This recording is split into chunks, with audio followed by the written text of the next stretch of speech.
आप सभी को मेरी नमस्ते और जय हिंद। मेरा नाम भास सैनी है। वर्बल मैथ बाय भास सैनी में आप सभी का स्वागत है। देखिए गाइस, सबसे पहले तो मैं नॉर्मलाइजेशन के बारे में बात करूंगा और ध्यान से सुनना पूरी बात। और फिर यूपीएससी के कुछ अच्छे क्वेश्चन जो एसएससी के बच्चों के लिए रेलेवेंट है, 20 22 23 क्वेश्चन, वो क्वेश्चंस भी आपको कराएंगे, नंबर सिस्टम खास तौर पे। और बहुत इंपॉर्टेंट सेशन रहने वाला है, इसको अंत तक देखेंगे, आपको बहुत सारी बातें पता चलेंगी। चलिए शुरू करते हैं। सबसे पहले नॉर्मलाइजेशन के बारे में। आप नॉर्मलाइजेशन के बारे में सबसे पहले ये समझ लो कि सेक्शन वाइज हुआ है, यानी कि इस पे टोटल नॉर्मलाइजेशन हुआ है। यानी कि सेक्शन 1 अगर मैथ्स में किसी के हैं और रीजनिंग के किसी के हैं अगर टोटल, तो इस पे सेक्शन वाइज आप यहां देखो। अगर इंग्लिश और जीके सेक्शन 2, मतलब सेक्शन 2 है, ये सेक्शन 1 है, तो इस पे मिला के इस पे भी नॉर्मलाइजेशन हुआ है। ठीक है, और कंप्यूटर पे भी नॉर्मलाइजेशन हुआ है।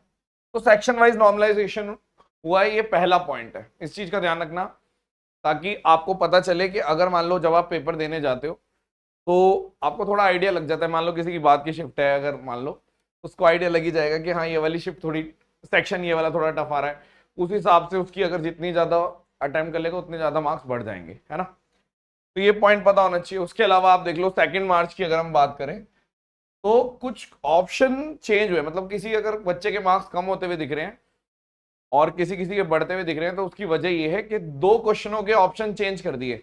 मतलब कि की में मान लो पहले बी था और ए था, बाद में करेक्शन करके इसको मान लो सी कर दिया, इसको मान लो डी कर दिया। तो उससे कोई बेनिफिट में गया होगा और कोई किसी का लॉस हुआ होगा कि भाई बाद में चेंजेस होगा उसको, क्योंकि शुरू में लग रहा है कि 2 क्वेश्चन मेरे ठीक हैं, मान लो की के हिसाब से आपके ठीक है, बट अब वो चेंज कर दिए, इंप्रूवमेंट हो गई। ठीक है, और एक क्वेश्चन बेनिफिट टू ऑल गया है, ये है 2 मार्च की शिफ्ट में। ठीक है, और ये कुछ लिखे हुए क्वेश्चंस। कंप्यूटर की बात करें तो एक क्वेश्चन उसमें भी एक ऑप्शन चेंज कर दिया और एक बेनिफिट टू ऑल गया है। ठीक है, इसकी अगर हम बात करें, ये लिखा हुआ है। सिमिलरली आप थर्ड की बात कर रहे हैं, 3 मार्च वाली शिफ्ट में क्या हुआ था, 3 क्वेश्चन बेनिफिट टू ऑल गए हैं, फायदे में गए ये। इनका सब 3 मार्च वाले बच्चों को कोई ऑप्शन चेंज नहीं हुआ, तीनों बेनिफिट टू ऑल। ठीक है, 6 मार्च वाले में 2 क्वेश्चन बेनिफिट टू ऑल। ठीक है, और 7 मार्च वाले में 3 क्वेश्चन इंग्लिश के बेनिफिट टू ऑल गया। ठीक है, तो ये आप ध्यान रखना अपनी अपनी शिफ्ट के बारे में, ये थोड़ा सा आपको आइडिया लगना चाहिए। और अगर मैं बात करूं सेक्शन 1, देखो हमने एक अलग से सेपरेट वीडियो बनाई थी। दोबारा से एक बात आपको बता देते हैं कि सेक्शन 1 यानी मैथ्स और रीजनिंग के स्कोर आपका बहुत मैटर करता है, क्योंकि अगर 2 बच्चे सेम स्कोर पर आते हैं तो सेक्शन 1 को कंसीडर किया जाएगा। मान लो किसी के 2 बच्चों के 320 टोटल स्कोर है, तो सेक्शन 1 में जिसके ज्यादा नंबर होंगे उसको वो पोस्ट, अच्छी पोस्ट या उसको टॉप माना जाएगा एक तरीके से। ठीक है, तो अब क्वेश्चंस करवाता हूं मैं। पहला सवाल कि मान लो x एक पॉजिटिव इंटीजर है और 7x प्लस 96 ये डिविजिबल है x से। ठीक है, तो बताओ x की कितनी वैल्यू हो जाएंगी। यानी आप ये भी कह सकते हो कि 96 x से कंप्लीटली डिविजिबल है। तो मैं अगर सिंपल बोल दूं कि 96 के कितने फैक्टर है, वही मेरा आंसर है। तो आपने बोला 96 को पहले प्राइम फैक्टराइजेशन के तरीके से तोड़ो, तो आपने बोला 32 दिया, 32 इंटू 3 यानी 2 की पावर 5 इंटू 3। तो कितने फैक्टर है, 2 से लेके 5 तक 6, और 3 की पावर 0 से 3 की पावर 1 2, यानी x की 12 वैल्यू हो सकती है। क्योंकि अगर मैं x को अब 1 बाय 1 आप डिस्कस भी कर सकते हो कौन सी वैल्यू, कि अगर 1 होगा 1 से भी ये पूरा डिवाइड हो जाएगा, 2 से पूरा डिवाइड, 3 से डिवाइड, 4 से डिवाइड, 5 से नहीं होगा, 6 से डिवाइड, 7 से नहीं होगा, 8 से डिवाइड, ऐसे करके 12 वैल्यूज जो इससे बन जाएंगी वो, तो 12 आंसर है। How many natural number are there, कितने नंबर ऐसे हैं कि जब मैं 1186 को डिवाइड करता हूं किसी नंबर से, ठीक है किसी भी नंबर से, कितने हैं ऐसे, तो रिमाइंडर 31 बच जाए। आप देखो अगर ध्यान से देखें तो अगर रिमाइंडर 31 है और यहां पर है 1186, तो मेरे को पता चल गया कि एक तरीके से 1155, ठीक है, यानी कि ये कंप्लीटली, यानी कि या तो डिवाइजर जो है या तो वो 115 है, 1155 है, या इसके फैक्टर जो कि 31 से बड़े हैं, यानी या तो मेरा आंसर है 115 और बाकी सारे फैक्टर जो 31 से बड़े हैं वो आंसर आ जाएगा। तो देखो एसएससी ने भी इस टाइप का क्वेश्चन पूछा हुआ है, और जो बच्चे हमारे बैच से हैं या फिर जो मेरे को कंटिन्यूअसली फॉलो करते हैं, यूट्यूब पे भी करते हैं, वो समझ गए होंगे कि हाँ ये वाला क्वेश्चन मैंने करा रखा है। बहुत सिंपल है। आप बोलोगे अगर इसको तोड़ोगे 1155 को, सबसे पहले 3 से कट जाएगा, 3 तिया 9 और 3 अट्ठे 24, 3 पंजे 15। यानी एक तो 1155 को मैं ऐसे लिख रहा हूं 3 इंटू, और 5 से भी काट दो, 385 को 5 से काट दो, 5 सत्ते 35 और 5 सत्ते 35, यानी 5 इंटू 7 इंटू 11। यानी इसके टोटल फैक्टर्स कितने हैं 1155 के? आप बोलोगे दो वैल्यू इसमें, दो इसमें, दो इसमें और दो इसमें, 2 दूनी 4 दूनी 8 दूनी 16। कैसे दो? क्योंकि 3 की पावर 0 भी है, 3 की पावर 1 भी है, 5 की पावर 0 भी है, 5 की पावर 1 भी है, दो दो वैल्यूज हैं, तो 16। लेकिन क्या मेरा आंसर 16 आएगा? नहीं। इस 16 में से वो वाले फैक्टर माइनस कर दो जो 31 से छोटे हैं। यानी कि अगर मैं बात करूं कौन से बनेंगे, चेक कर लो इसको देखते हुए। आपने बोला 1 तो रहेगा ही रहेगा, 2 नहीं है, 3 है बिल्कुल, 4 नहीं है, 5 है, 7 है, 8 भी नहीं है, 9 भी नहीं है, और 10 बनेगा? नहीं बनेगा। 11, हाँ 11 बन जाएगा, और 12 भी नहीं बनेगा, 13 भी नहीं बनेगा, 14 भी नहीं बनेगा, 15 बन जाएगा बिल्कुल, 16 नहीं बनेगा, 17 नहीं बनेगा, 18 नहीं बनेगा, 19 नहीं बनेगा, 21 बन जाएगा। यानी और देखो 21 है, फिर 22 नहीं बनेगा, ठीक है, 23 नहीं बनेगा, 24 नहीं बनेगा, 25 भी नहीं बन रहा, 26 भी नहीं बन रहा, 27 भी नहीं बन रहा, 28, 29, 30। यानी एक तरीके से 1 2 3 4 5 6 7, तो 7 वैल्यू माइनस कर दी मैंने, क्योंकि ये सब नहीं हो सकती, क्योंकि अगर ये सब हो जाएंगी तो रिमाइंडर और छोटा हो जाता। हमें पता है कि डी की वैल्यू मैं कभी भी 21 नहीं ले पाऊंगा, वरना फिर 21 इस पे चला जाता, रिमाइंडर और छोटा हो जाता। तो आपको ये याद रखना है कि वो फैक्टर्स 1155 के, वो फैक्टर्स जो 31 से बड़े हैं, वो काउंट करने थे। तो आपने बोल दिया, आंसर आ गया 9। 9 वैल्यूज हो सकती हैं। आगे चलते हैं। एक नंबर n है जो बना है बाय राइटिंग 9 90 90 टाइम्स। ओ देखो 9 को आप 99 बार लिख रहे हो, इस तरीके से लिख रहे हो, ठीक है, 9 को 99 बार लिख रहे हो। तो आप बताओ what is the reminder when n is divided by 13। तो जब एक कंसेप्ट है रिमाइंडर का, अगर आपने छोटा सा कंसेप्ट अगर जाना हो, तो आप ये कह सकते हो कि अगर मैं सपोज करो किसी प्राइम नंबर से मैं डिवाइड कर रहा हूं और ऊपर p-1 टाइम आ रहा है, तो वो कंप्लीटली डिवाइड हो जाता है, ठीक है। यानी अगर मैं बात करूं अगर 13 है, तो अगर 9 12 टाइम्स आ रहा होता तो कंप्लीटली डिवाइड हो जाता। तो आपने बोला 12 टाइम्स, या फिर 12 का पहाड़ा पढ़ो, 99 से छोटा कितने में जाएगा? 96।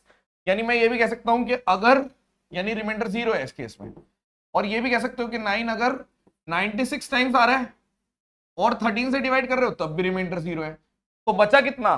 3 बार और बचा। तो आपने बोल दिया ठीक है, अगर मैं इसको डिवाइड करता हूं तो 13 91 और यहां पर कितना बच गया आपका? 89 78, 11 रिमाइंडर आंसर आ गया, ठीक है। बहुत अच्छा कंसेप्ट है, सिंपल कंसेप्ट है। अगर थोड़ा बहुत भी किसी ने मैथ्स पढ़ रखा है तो ये बेसिक सिलेबस में आता है, ये सिलेबस है ये, ठीक है।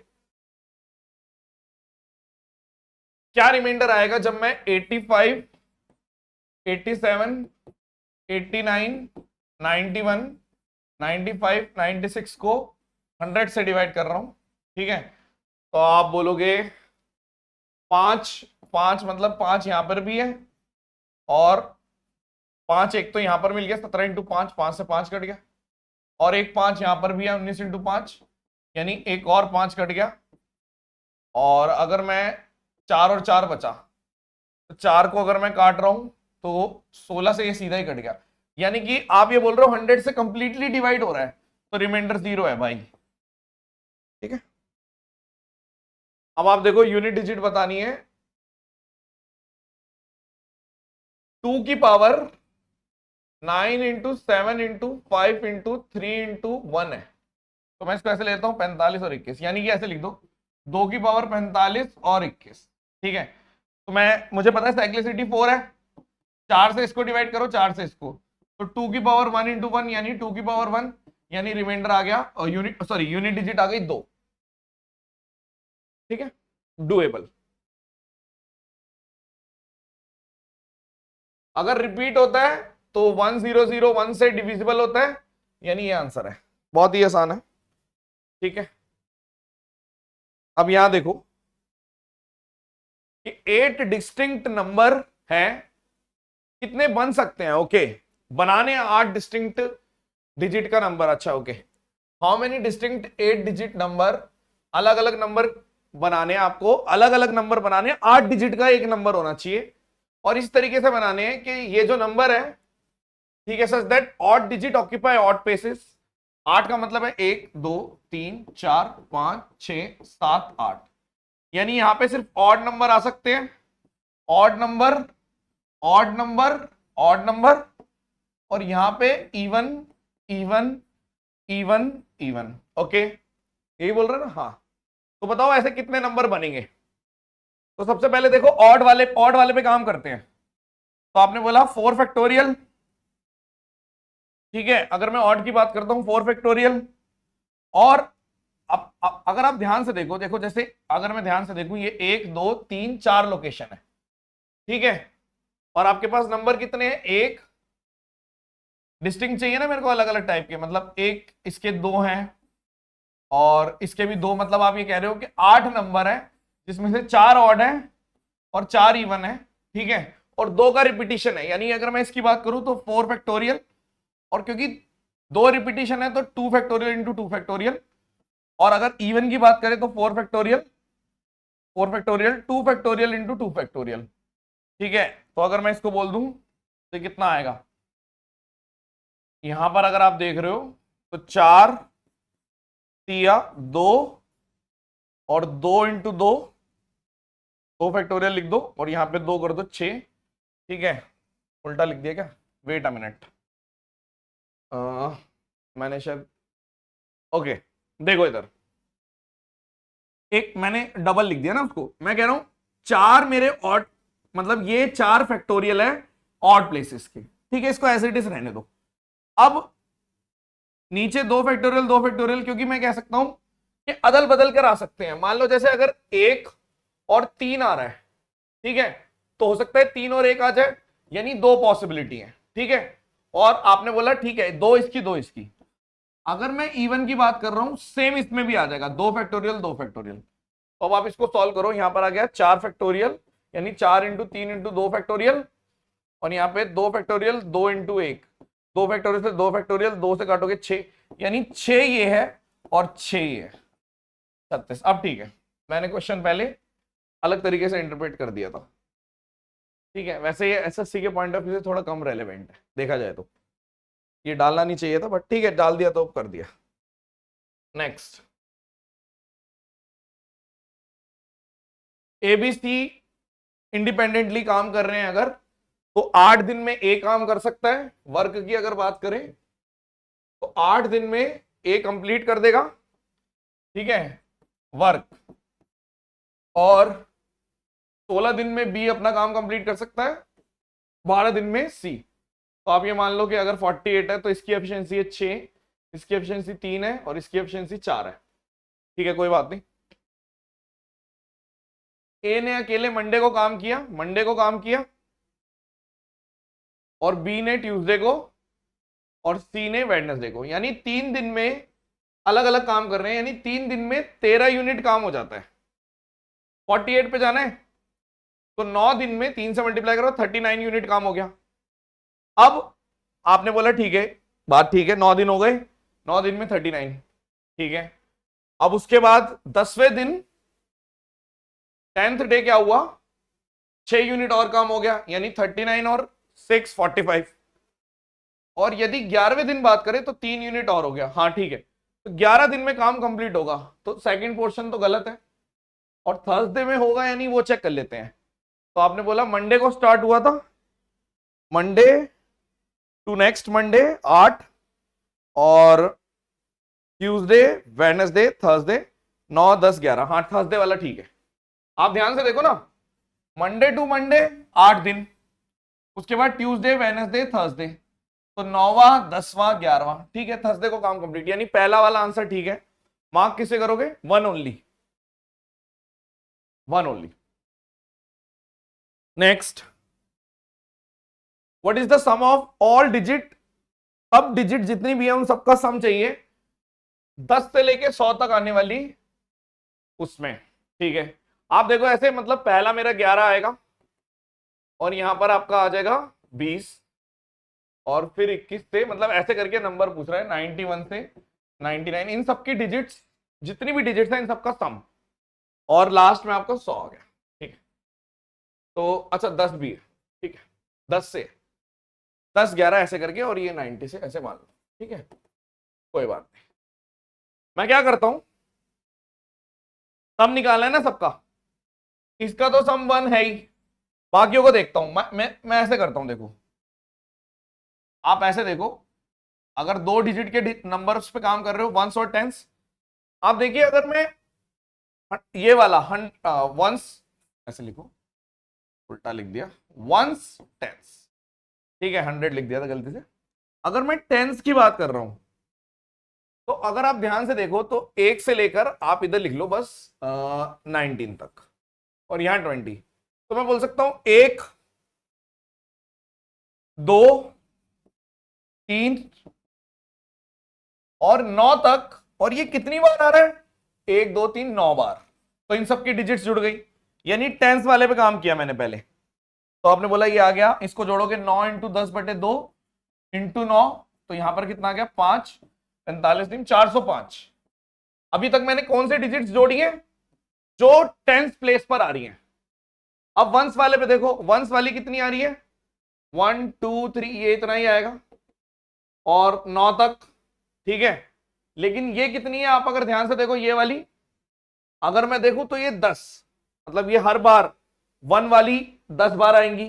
तो आपने बोला यहां पे अगर जोड़ोगे तो 9 इंटू 10/2, इसको जोड़ने का तरीका बता रहा हूं, इंटू 10, तो यहां पर आपका आ गया 45 इंटू 10 450, यानी 450 एक है सम, 405 एक है सम, और एक है। तो ये कौन, क्या आंसर आ गया? 856। दोबारा से देख लो, एक बार और बताऊंगा ये वाली चीज। आप देखो मैंने क्या किया, सीधा वंस पे और टेंस पे। टेंस पे जो डिजिट थी 1 भी था, 2 भी था, 3 भी था, 9 तक था, और हर एक डिजिट 9 बार आ रही थी। और जो वंस की डिजिट थी उसमें भी 1 भी था, 2 भी था, 3 भी था, 9 भी था, लेकिन हर एक डिजिट वंस वाली 10 बार आ रही थी। आप खुद देखो, ये 10 बार आ रहा है, 0 से लेके 9 10 बार 10 बार 10 बार। तो आप बोल सकते हो ये, हाँ, जो मैं अगर इसकी बात करूं, इस साइड से देखूं वंस वाली, तो 10 बार। तो इनका सम आ गया था 405, इसका सम आ गया था 450, और 100 इसका सम जोड़ोगे तो ये तो सम ऑफ डिजिट तो 1 ही है, तो इसका 1, यानी 856 आंसर है। बढ़िया क्वेश्चन था यार ये वाला तो। Next, P Q R S distinct single digit positive number, greatest value पूछ रहा है, इसकी क्या होगी? पी प्लस क्यू, आप ऐसे मान लो 9 8 अलग अलग है ना, 7 और 6, तो 17 इंटू 13 221। कुछ नहीं है ये तो। हाँ, ये देखते हैं, एबीसीडी एक स्क्वायर है, एबीसीडी एक स्क्वायर बना दिया आपने। ठीक है, 1 point each on A B and C D. इस पे कोई एक पॉइंट है, इस पे भी एक पॉइंट है कोई मेरा, मान लो एक पॉइंट यहां पर है, एक पॉइंट यहां पर है, और 2 डिस्टिंक्ट पॉइंट है बी सी और डी ए पे। इस पे 2 डिस्टिंक्ट पॉइंट है, और इस पे भी 2 डिस्टिंक्ट पॉइंट है। कितने ट्रायंगल्स बन सकते हैं? कोई भी 3 पॉइंट लेके ही बनेंगे, ये लिखने की जरूरत नहीं थी। कितने ट्रायंगल बन सकते हैं? कुछ नहीं करना, आपने बोला टोटल कितने हैं? 6।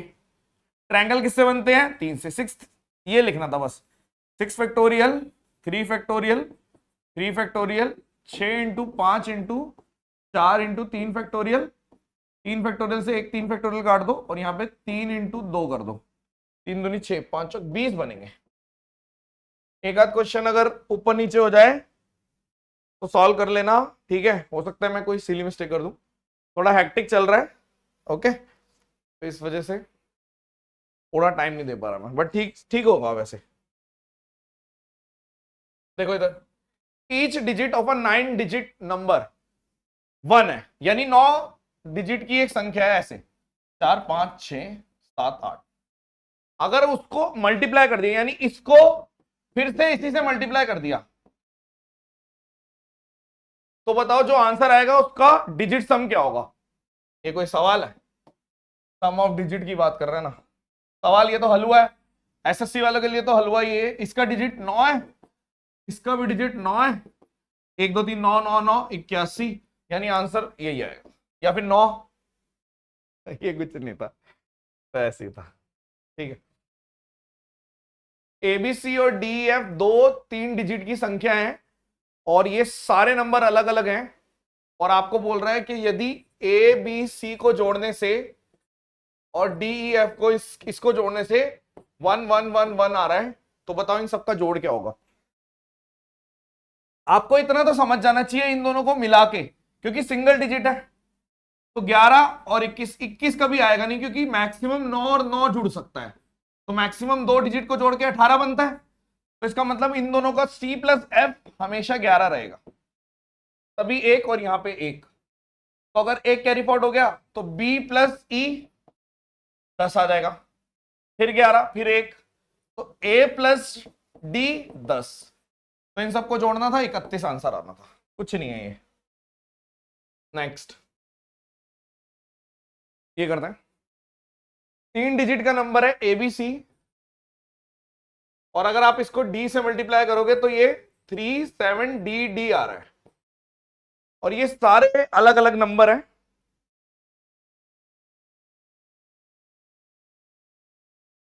ओके, तो बताओ A plus B plus C की वैल्यू क्या आएगी? ट्राई करते हैं। यदि मान लो मैंने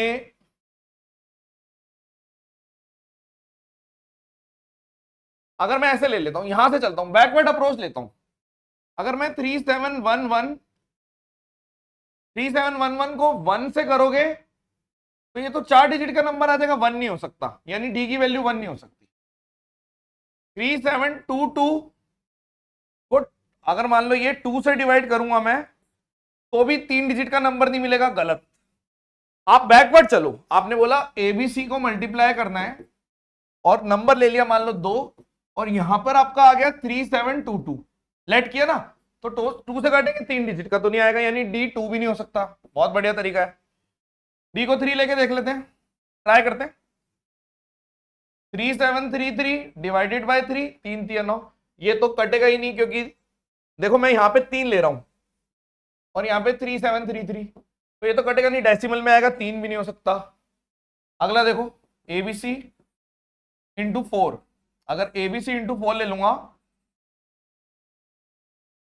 ए बी सी इंटू 4 और 3744, 4 निम 36 और 4 तिया 12 और 4 6 24, फिर से देखो 4 निम 36 14 4 तिया 12 4 6, हाँ ये आ गया 3 डिजिट, यानी बस हो गया सॉल्व। एबीसी का सम चाहिए, तो यानी कि डी हमारा 4 पे फिक्स हो गया, और एबीसी जोड़ूंगा 9 3 6 18 आंसर है। कैन नॉट बी डिटरमाइन नहीं आ सकता भाई, बिल्कुल निकलेगा, गलत सोच।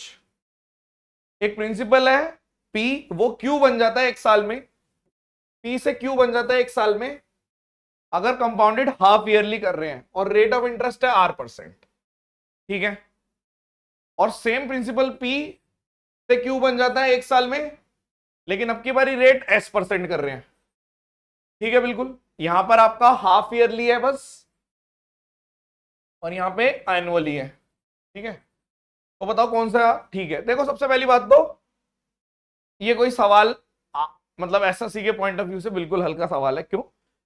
मैथ्स एसएससी वाले पढ़ते हैं ज्यादा ना, इसलिए। आप खुद देखो, अगर मान लो ये 10% है, मान लो मैंने रेट 10% ले लिया, तो 5 और 5 और यहां पर 2 ये लेना पड़ेगा, मतलब आपका आप ऐसे लगा लो, लेट कर लो, लेट कोई भी लेट, रेट है मेरा 10% पर एनम, तो 1 साल में 10.25, और इसी के बराबर चाहिए तो एनुअली का मुझे 10.25 लेना पड़ेगा, यानी एस की वैल्यू। अब आर आपने लिया था 10, एस की वैल्यू 10.25, तो हमेशा एस बड़ा आएगा यार। एक हाफ ईयरली एक बार साहूकार आ रहा है जो साल के अंत में एक बार इंटरेस्ट रिवाइज कर रहा है, और एक साल में 2 बार आ रहा है, आउटपुट दोनों का सेम है। तो अगर आप यही चाहते हो तो जो एक बार आ रहा है उसका रेट ऑफ इंटरेस्ट ज्यादा करना पड़ेगा, खत्म। What is the sum of all 4 digit number, जितनी भी 4 डिजिट की संख्या बन सकती है 2000 से कम होनी चाहिए। अच्छा, और इनसे बनानी है। सबसे पहले देखो ऐसे ले लो, 1 2 3 4, 1 2 4 2, फिर ले लो 1 3, 1 3 ले लिया, 4 2, और 1 मिनट गलत ले लिया ना, 1 2 4 3, ऐसे लिखो। फिर लिखो 1 3 2 4 4 2, ठीक है। अब लिख लो 1 4 1 4, देखो होगा तो 2000 से कम है ना। 1 4 में अगर मैं ले रहा हूं 2 3 1 4 3 2, और कोई बन सकता है नहीं, इन सबको जोड़ दो, 4 3 7 और 10, और यहां पर आपका आ गया 8, 8 से तो सारे ही हैं, ठीक है। 8 10 10, और यहां पर आपका आ गया 9, ठीक है। 98, ये वाला आंसर है 7998 solve. There are large number of silver coins, बहुत सारे कॉइन्स हैं, कोई 2 ग्राम का है, कोई 5 ग्राम का, कोई 10, कोई 25, कोई 50। अब 78 ग्राम मतलब वेट चाहिए मुझे 78, तो कम से कम 7 कॉइन्स खरीदने पड़ेंगे। एक तो ये कह रहा है एक स्टेटमेंट, और दूसरी स्टेटमेंट कह रही है कि 7 से कम कॉइन्स में भी आ जाएगा। तो पहले 78 बनाने की कोशिश करो। 78 ग्राम कैसे बनेंगे, कम से कम चाहिए। सबसे बड़ा कॉइन ले लो, 50 ग्राम का एक कॉइन ले लो, एक कॉइन 50 ग्राम का ले लिया। 25 का ले नहीं सकता, क्योंकि 25 अगर ले लिया तो 78 नहीं बनेगा, 25 नहीं ले पाएंगे। 10 के ले लो, 10 के 2 ले लो, मैक्सिमम लेना है तभी नंबर। देखो एक चीज समझ लो, नंबर मिनिमम तभी आएगा जब साइज मैक्सिमम लोगे। तो आपने बोला 25 नहीं ले सकते, लेकिन 2 मैंने इसके लिए 70 ग्राम हो गया। अब उसके बाद 5 ग्राम का भी नहीं ले सकते, 5 का लेंगे 78 का भी बनेगा नहीं। 2 का ले लो, 2 के कितने लोगे, 1 2 3 4, 78, 1 2 3 4 5 6 7, 7 पॉइंट्स वाला ठीक है, यानी ऑप्शन 1 वाला ठीक है, 1 only. 125 identical cubes are arranged in form of cubical block, यानी अगर ऐसे करके आप ऐसे समझ लो एक क्यूब बना हुआ है 125, यानी आप कह सकते हो कि 5 5 5 इस तरीके से, ठीक है। तो कितने क्यूब्स ऐसे हैं जो कि चारों तरफ बाकी क्यूब से एडजेसेंट होंगे। तो आपने बोल दिया अगर ये 5 है, देखो इसका एक फॉर्मूला होता है सीधा, n-3 का होल क्यूब। तो अगर n की वैल्यू 5 है तो n-3 आएगा, n-2 आएगा, वेट 5 n-2 का होल क्यूब, ठीक है। फॉर्मूला है, रटी हुई चीज है ये, ठीक है। तो 5 में से 2 गए, इसका होल क्यूब 27, ठीक है। ये कैसे आया, ये कंसेप्ट आप रीजनिंग में समझ सकते हैं, ठीक है। आप छोटा सा ऐसे मतलब आप ऐसे लेके समझ सकते हो कि अगर मान लो मैंने, आप ऐसे समझ लो जैसे मान लो 2 2 2 2, ठीक है। 2 से बनाऊंगा तो अंदर कुछ भी नहीं, मतलब 2, एक तरीके से आप कह रहे हो कि 8 से मैंने एक क्यूबिकल ब्लॉक बना लिया आइडेंटिकल लेके, तो अंदर कोई भी नहीं है। हमें चाहिए जो चारों तरफ बाकी क्यूब से घिरा रहे। तो ये एक फॉर्मूला है, चेक कर लेना, शायद यही फॉर्मूला है। आंसर तो खैर यही आ रहा है, इसी से आ रहा है। n-3 था, पता नहीं n-2 था, n-3 होगा तो आंसर आएगा 2 का क्यूब, नहीं ऑप्शन नहीं है ना, n- यही होगा, यही आंसर होगा, ठीक है। नेक्स्ट क्वेश्चन, कितने बचे हैं, 1 2, ठीक है। ये वाला और कर लो। ABCD 2 डिजिट के नंबर है, AB को CD से मल्टीप्लाई कर रहे हो, AB को CD से मल्टीप्लाई कर रहे हो तो 3 डिजिट का नंबर आता है DEF, ठीक है। एक तो ये पॉइंट है, ओके। और डीई एफ को मल्टीप्लाई कर रहे हो यहां पर, और डीई एफ को जी एच आई से जोड़ रहे हो तो 975 आ रहा है, ठीक है। और आपने बोल दिया ए बी सी डी ये सारे डिस्टिंक्ट नंबर है, ई की वैल्यू 0 दे रखी है, ठीक है, मतलब 0 1 2 3 4 5 6 7 8 9, और ये कितने 1 2 3 4 5 6 7 8 9, ठीक है, ये 10 है और ये 9, कोई एक नहीं होगा, बाकी सब यूटिलाइज हो जाएंगे। ई की वैल्यू 0 है तो जहां जहां पे ई है वहां 0 लिख देता हूं, ये 0 लिख दो, ठीक है, और ये भी 0 लिख दो, ठीक है। उसके बाद f की वैल्यू 8 है, यानी यहां पे 8 लिख दो, और यहां पे भी 8 लिख दो, ठीक है, और कहीं 8 है नहीं, तो सबसे पहले तो देखो 8 है और यहां पर 15 लाना है अगर आपको, तो यहां पे 7 लेना पड़ेगा, यानी i की वैल्यू 7 आ गई, e की वैल्यू 0 थी और आपने बोल दिया f की वैल्यू भी 8 आ गई, यानी ये 7, 8 और 7 15 1, तो यहां पर h की वैल्यू 6 हो गई, तो h की वैल्यू 6 हो गई, आपने बोल दिया ठीक है h की वैल्यू भी 6 आ गई, ठीक है, चलो ये भी चला गया, 6 भी चला गया, और यहां पर आपका आ गया 7, और यहां पे d और g, d और g, अगर मैं बोल दूं यहां पर देखो d और g मेरे को यहां से भी चाहिए यहां से भी चाहिए, आप बोलोगे 9 बनाना है, 0 ले नहीं सकते, 9 वाला बनेगा नहीं, 8 ये भी नहीं ले सकते, मेरा 6 भी चला गया, 9 किससे बन सकता है, 5 और 4 से बनेगा, बाकी से तो बनेगा नहीं, 5 और 4, यानी आप ये बोल रहे हो डी और जी का 5 और 4 से बन रहा है, अभी तक यही फाइनल हुआ बस। और अगर मैं अगर 5 ले लूंगा तो 8 नहीं बनेगा, यानी ये 4, यानी डी की वैल्यू 4 फिक्स हो गई, ठीक है, तो 4 भी चला गया, और जी की वैल्यू 5 हो गई, 5 भी चला गया, ठीक है, और अगर यहां पे 4 दूनी 8, यानी कि बी की वैल्यू 2, बी की वैल्यू 2 भी चली गई, बचा कितना, और 8 तो ऑलरेडी यूज हो चुका है मेरे हिसाब से, हाँ 8 तो ऑलरेडी हमारा यूज हो चुका है, 8 तो इन्होंने दे ही दिया था ना, f की वैल्यू 8, तो हमारे पास बचे 1 3 और 9, और बचे क्या ए सी बचा, बी फिक्स है, बी 2 है, सम किसका चाहिए ए बी सी का, तो 2 प्लस ए प्लस सी चाहिए, ठीक है। अब इनमें से कोई भी 9 होगा तो वैल्यू कुछ और हो जाएगी, तो 9 भी कट गया, यानी ऑब्वियस सी बात है बचे हुए इन दोनों का जोड़ भी 1 और 3 यानी 4, यानी 6 आंसर है। थोड़ा ट्रिकी है ये, मतलब मैथ्स से ज्यादा इसमें रीजनिंग लग रही है मेरे हिसाब से, तो 6 आंसर है। नेक्स्ट, ठीक है, 5 में से 3 नंबर जो है वो इवन है, ठीक है, कोई भी मान लो कुछ भी लेट करके मान लेते हैं, मान लो 3 नंबर इवन है और 2 नंबर ऑड है, ठीक है, तो मैं मान लेता हूं, मान लो 3 नंबर इवन है, 2 2 2 मान लो, और 2 नंबर ऑड है, 1 1 मान लो, कुछ भी मान लो, ठीक है, जरूरी नहीं है सेम ऑर्डर में, डिस्टिंक्ट भी नहीं लिखा इसलिए मैंने सेम भी मान लिए, अलग अलग नहीं लिखे हुए, तो बताओ डेफिनेटली इवन, इसको लेके देख लेते हैं पहले, मान लो 2 2 2, 6 में से 2 चले गए, हाँ 1 में तो इवन आ रहा है, और कोई कंपैरिजन कर लेते हैं, 2 और 1 3, 4 में से 4 गए 0, हाँ ठीक है, वो भी इवन में ही काउंट हो जाएगा। अगर मान लो मैं ले लेता हूँ 2 2 4 और 1 5, 5 में से 3 गए इवन, ये बिल्कुल ट्रू है, किसी भी केस में लेके देख लो ये ट्रू है।